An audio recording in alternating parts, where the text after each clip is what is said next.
रहा है।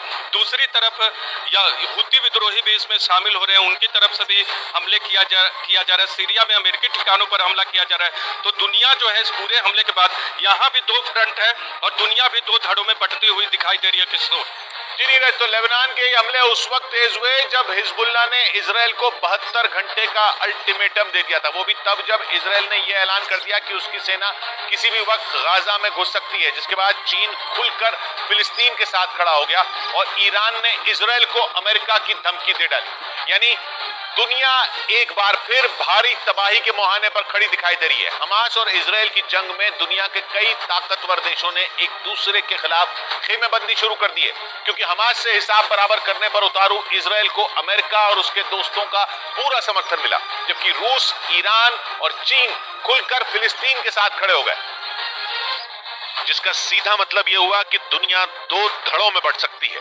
क्योंकि यूक्रेन जंग के बाद अलग थलग पड़ चुके रूस और चीन ने इजराइल और हमास की जंग का रुख ही मोड़कर रख दिया। वो खुलकर गाजा में इजराइल के हमलों में मारे जा रहे लोगों के लिए बोलने लगे, जिसने फिलिस्तीन समेत पूरे पश्चिम एशिया में उनकी पकड़ मजबूत कर दी और बाइडेन देखते रह गए। और यही नहीं, बाइडेन की फिलिस्तीन और जॉर्डन की मनाने की कोशिशों पर भी पानी फिर गया, क्योंकि इन देशों के नेताओं ने बाइडेन से मिलने से ही इनकार कर दिया। यानी तीसरे विश्व युद्ध का माहौल तक बन सकता है, क्योंकि इजराइल के साथ वो देश खड़े हैं जिन्होंने यूक्रेन जंग में रूस के खिलाफ मोर्चा खोला था, यानी अमेरिका, ब्रिटेन, यूरोप, दक्षिण कोरिया, जापान और ऑस्ट्रेलिया, जबकि फिलिस्तीन के साथ रूस, चीन और करीब करीब पूरा पश्चिम एशिया खड़ा है, जिनमें सऊदी अरब, ईरान, जॉर्डन, लेबनान और मिस्र जैसे मुस्लिम देश शामिल हैं। और मुस्लिम देशों की नाराजगी का अंदाजा इजराइल से आई एक और खबर से लगाया जा सकता है। इजराइल के मीडिया ने दावा किया कि 2 दिन पहले बाइडेन की यात्रा के दौरान फिलिस्तीन के राष्ट्रपति महमूद अब्बास ने उनसे फोन पर भी बात करने से इनकार कर दिया था। बाइडेन 2 दिन पहले इजराइल के दौरे पर गए थे,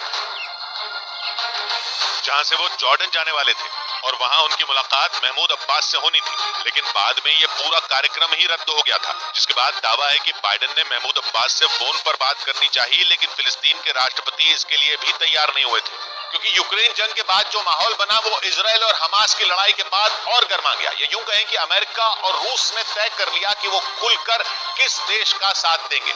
मतलब विश्व युद्ध की बिसात पिसती हुई दिखने लगी, क्योंकि अमेरिका ने इजराइल को गाजा में घुसने की हरी झंडी दे दी, जबकि वो ये जानता है कि इजराइल के गाजा में घुसते ही ऐसा विनाश हो सकता है जैसा किसी ने सोचा भी नहीं होगा। लेकिन अमेरिका की मजबूरी ये है कि वो इजराइल जैसा पक्का दोस्त गवा नहीं सकता, और इसीलिए वो मुस्लिम देशों की नाराजगी की कीमत पर इजराइल के साथ खड़ा है और हमास के खात्मे में इजराइल के साथ कदम से कदम मिलाकर चलने के लिए तैयार है। जिसका नतीजा ये हुआ कि इजराइल और हमास की जंग में इजराइल, अमेरिका, ब्रिटेन, यूरोप, दक्षिण कोरिया, जापान और ऑस्ट्रेलिया जैसे ताकतवर देशों का खेमा तैयार हो गया, जो सऊदी अरब, मिस्र, तुर्की, लेबनान, ईरान, पाकिस्तान, रूस और चीन के सामने खड़े हैं। यानी अमेरिका के खिलाफ बोलने वाले देशों में मुस्लिम देश तुर्की भी शामिल है, जबकि नेटो में तुर्की अमेरिका के साथ है।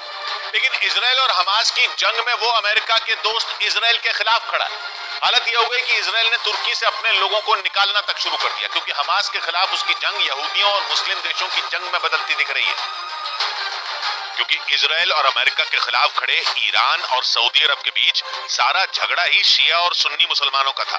लेकिन जैसे ही बात इजराइल से लड़ने की आई, बाजी पलट गई और ईरान और सऊदी अरब एक हो गए और अमेरिका की पश्चिम एशिया में पकड़ ढीली पड़ती दिखी, क्योंकि आज की तारीख में पश्चिम एशिया में उसका केवल एक ही दोस्त है और वो दोस्त इजराइल है, जो हर तरफ से मुस्लिम देशों से घिरा है।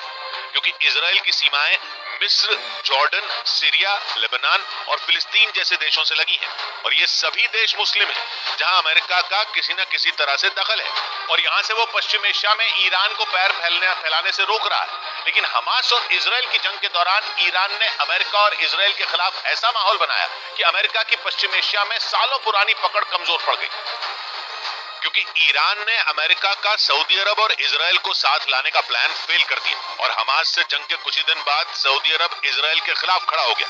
मतलब ईरान का प्लान काम कर गया और अमेरिका का प्लान फेल हो गया। वैसे ईरान ने यह माहौल यरूशलेम की अल अक्सा मस्जिद पर हमले के बाद ही बनाना शुरू कर दिया था और मुस्लिम देशों की गोलबंदी शुरू कर दी थी, क्योंकि इजराइल के 3 पड़ोसी सीरिया, लेबनान और जॉर्डन मुस्लिम देश हैं। इसके अलावा ईरान ने अपने पड़ोसी देशों तुर्की, पाकिस्तान और अफगानिस्तान को भी इजराइल के खिलाफ खड़ा करने की कोशिश शुरू कर दी थी, क्योंकि ये देश भी मुस्लिम देश है। इसके अलावा खाड़ी देश यूएई और सऊदी अरब के साथ भी ईरान ने अपना रिश्ता सुधारा।